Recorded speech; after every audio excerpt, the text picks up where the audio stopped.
Chlorosis. Yeah, chlorosis, and then the other one, the companion term with that is necrosis.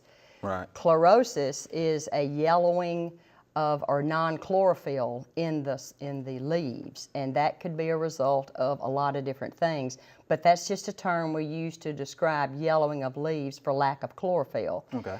And necrosis is death. That Right. means there's dead places in the leaves, and of course Dead necrosis tissue. from the Right. Latin root, that means death. Okay. But chlorosis can be caused by waterlogged soils. Too much or not enough. Yeah, exactly.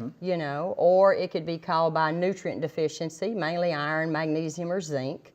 It could be caused by herbicide damage. There's a lot of different things, or even air pollution can cause chlorosis of leaves. Not enough light even. Different things like that. So it's just a term we use to mean yellowing of the leaves. Thanks for watching the video. We hope you enjoyed. To subscribe, click below.